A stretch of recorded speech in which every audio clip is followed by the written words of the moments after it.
Welcome to tech Bangla IT. আসসালামু আলাইকুম বন্ধুরা, আবারও হাজির হলাম খুবই গুরুত্বপূর্ণ একটি টিউটোরিয়াল নিয়ে। বন্ধুরা, অনেক সময় আমাদের কিছু ডকুমেন্টের মধ্যে সিল দেওয়ার প্রয়োজন হয়ে পড়ে, কিন্তু তাৎক্ষণিক সেই সিল যদি আমাদের কাছে না থাকে তখন আমাদের অনেক সমস্যায় পড়তে হয়। কিন্তু বন্ধুরা, আপনাদের কাছে যদি সিল মারা কোনো ডকুমেন্ট থাকে সেক্ষেত্রে আপনারা সেই ডকুমেন্ট থেকে সিলটিকে আলাদা করে আপনাদের প্রয়োজন অনুযায়ী যে কোনো ডকুমেন্টে লাগিয়ে দিতে পারবেন। তো বন্ধুরা, এই কাজটি আপনারা কিভাবে করবেন সেই বিষয়টি এখন আমি আপনাদেরকে বিস্তারিত দেখাবো। তো বন্ধুরা, চলুন শুরু করি। বন্ধুরা, দেখতে পাচ্ছেন ফটোশপ সফটওয়্যারটি আমার সামনে ওপেন অবস্থা রয়েছে।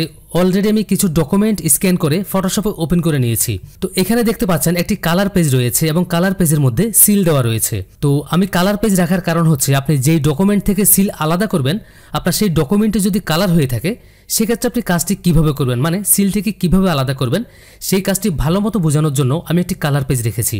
আর তার পাশে একটি পেজ দেখতে পাচ্ছেন, এই পেজের মধ্যে কিন্তু সিল দেওয়া নেই। আমরা কালার পেজ থেকে সিল মুভ করে এই পেজের মধ্যে এনে অ্যাডজাস্ট করব। তো তার ঠিক পাশে আরেকটি পেজ আমি রেখেছি, এটি একটি হোয়াইট পেজ। এখানেও দেখতে পাচ্ছেন সিল মারা রয়েছে। তো হোয়াইট পেজ রাখার কারণ হচ্ছে আপনি আপনার যে পেজ থেকে সিল মুভ করবেন, মানে আপনার যে পেজ থেকে সিলটিকে আলাদা করবেন সেই পেজটি যদি হোয়াইট হয়ে থাকে সেক্ষেত্রে আপনি সিলটিকে কিভাবে আলাদা করবেন সেই কাজটিকে দেখানোর জন্য আমি একটি হোয়াইট পেজ রেখেছি। তো প্রথমে আমি কালার পেজের সিলটিকে মুভ করে এই হোয়াইট পেজের মধ্যে এনে অ্যাডজাস্ট করে দিব। তো সেটার জন্য আমি প্রথমে যেটা করব, চলে যাব টুল বক্সে। টুল বক্স থেকে রেক্টেঙ্গুলার মার্কিউ টুলটি সিলেক্ট করলাম। রেক্টেঙ্গুলার মার্কিউ টুলটি সিলেক্ট করার পর যতটুকু অংশ জুড়ে সিল রয়েছে আমরা ঠিক ততটুকু অংশ মাউস ড্র্যাগ করে সিলেক্ট করে নেব। দেখতে পাচ্ছেন বন্ধুরা, আমার সিলটি কিন্তু সিলেক্ট অবস্থায় রয়েছে। তো এখন আমি যেটা করব, চলে যাব আবারও টুল বক্সে। টুল বক্স থেকে মুভ টুলটি সিলেক্ট করলাম।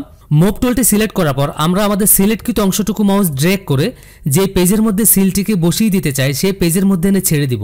দেখতে পাচ্ছেন বন্ধুরা, আমরা যতটুকু অংশ সিলেক্ট করেছিলাম ততটুকু অংশ আমাদের হোয়াইট পেজের মধ্যে চলে এসেছে। তো এখানে দেখতে পাচ্ছেন সিলের সাথে কিন্তু ব্যাকগ্রাউন্ড রয়েছে। তো এখন আমি যেটা করব, শুধুমাত্র সিল রেখে ব্যাকগ্রাউন্ড কালারটিকে রিমুভ করে দিব।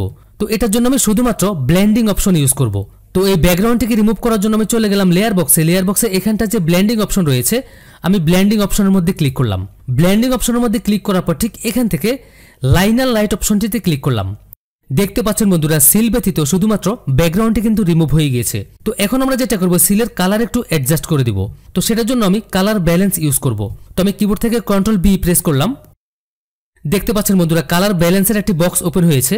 তো এখান থেকে আমি ম্যাজেন্টা কালারটি একটু বাড়িয়ে দিব এবং রেড কালারটিকে একটু বাড়িয়ে দিব। তো এরপর আমি এখান থেকে ওকে অপশনে ক্লিক করলাম। তো এরপর আপনি যেটা করবেন, আপনার সিলটি যেখানটায় অ্যাডজাস্ট করা দরকার আপনি আপনার ইচ্ছে মতো সিলটিকে সেই জায়গাটায় অ্যাডজাস্ট করে নেবেন। তো আমি যদি আপনাদেরকে পেজটিকে একটু জুম করে দেখাই, দেখতে পাচ্ছেন বন্ধুরা, হুবহু অরিজিনাল সিল কিন্তু এখানটায় অ্যাডজাস্ট হয়ে গিয়েছে। এখন যদি আপনি ঠিক এইভাবেই কালার প্রিন্টার দিয়ে প্রিন্ট করেন তাহলে আপনার ডকুমেন্ট এবং সিল ঠিক যেভাবে আছে ঠিক সেভাবেই কিন্তু প্রিন্ট হবে। তো এই তো গেলো কালার পেজ থেকে সিল মুভ করা। তো এখন আমি যেটা করবো, এখানে যে হোয়াইট পেজ রয়েছে হোয়াইট পেজের মধ্যে দেখতে পাচ্ছেন সিল রয়েছে। আমরা এই হোয়াইট পেজ থেকে সিল মুভ করে কালার পেজে এনে অ্যাডজাস্ট করব। কারণ আপনি যে পেজ থেকে সিল মুভ করবেন সেই পেজটি যদি হোয়াইট হয়ে থাকে সেই হোয়াইট পেজ থেকে আপনি কিভাবে সিল আলাদা করবেন সেই কাজটি আপনাদেরকে দেখানোর জন্যই মূলত আমি আরেকটি হোয়াইট পেজ রেখেছি। তো এক্ষেত্রে আমি ঠিক একইভাবে চলে যাব টুল বক্সে। টুল বক্স থেকে মার্কিউ টুলটি সিলেক্ট করলাম।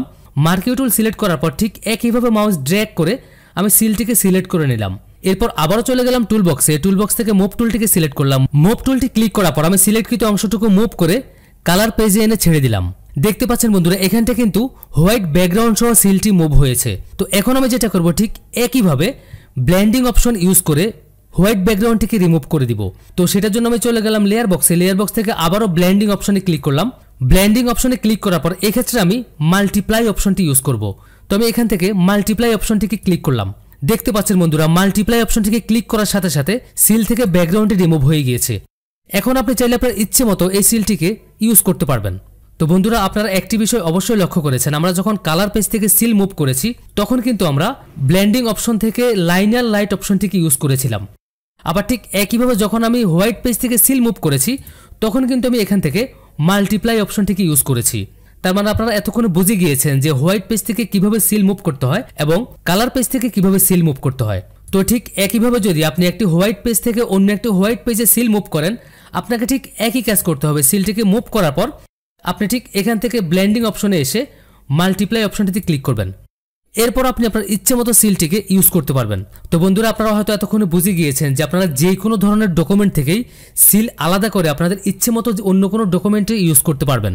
আর সর্বশেষ আমি আপনাদেরকে একটি রিকোয়েস্ট করছি, সেটি হচ্ছে আপনারা কোনো খারাপ উদ্দেশ্যে এই টেকনিকটি অ্যাপ্লাই করবেন না।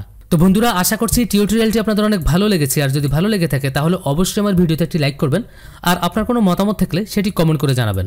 তো বন্ধুরা, দেখা হবে পরবর্তীতে নতুন কোনো চমৎকার টিউটোরিয়াল নিয়ে। সেই পর্যন্ত সবাই ভালো থাকুন। আল্লাহ হাফেজ।